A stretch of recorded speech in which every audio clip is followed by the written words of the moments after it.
బీహార్ దంగల్ ముగిసింది. Sitting state ను NDA కూటమి నిలబెట్టుకుంటుందా? యువ నాయకత్వంలో ఆర్జేడీ లాంతర్ వెలిగిపోనుందా? చిరాగ్ పాస్వాన్ ఏ పార్టీకి నష్టం చేయనున్నారు అనేది సస్పెన్స్ గా మారింది. రైట్, బీహార్ ఎగ్జిట్ పోల్స్ కు సంబంధించి డీటెయిల్స్ ఢిల్లీ నుంచి అశోక్ అందిస్తారు. అశోక్, బీహార్ లో ఎగ్జిట్ పోల్స్ అప్డేట్స్ ఏంటి?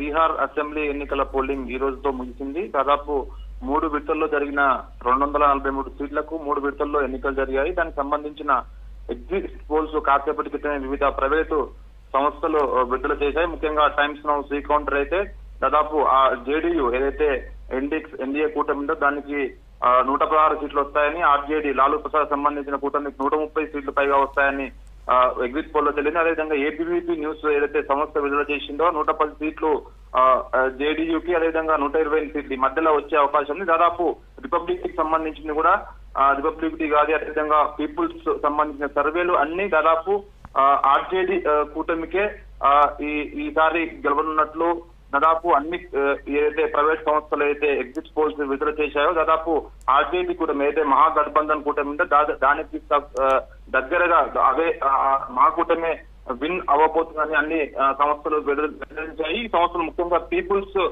పల్స్ అయితే స్వల్ప మెజార్టీతో ఆర్జేడీ కూటమి గెలిచే అవకాశం ఉందని స్పష్టంగా వెల్లడించింది.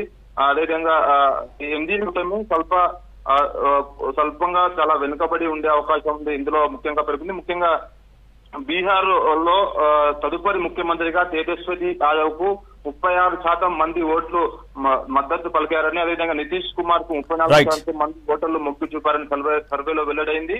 ఎన్నికల్లో అత్యధికంగా ప్రభావం చూపిన సమస్యలు నిరుద్యోగము, ధరల పెరుగుదల, అదేవిధంగా వలసలు, వరదలు, చాలా పలు కారణాల వల్లనే ఈ సమస్యలు ఈ విధంగా ఎన్డీఏ కూటమికి కాస్త సీట్లు తగ్గే అవకాశం ఉందని సర్వేలో వెల్లడైంది. దాదాపు ఈ నితీష్ కుమార్ ఏదైతే ప్రస్తుత ముఖ్యమంత్రి ఉన్నారో దాదాపు ఆయన 10 సంవత్సరాల నుంచి ముఖ్యమంత్రిగా ఉన్నారు.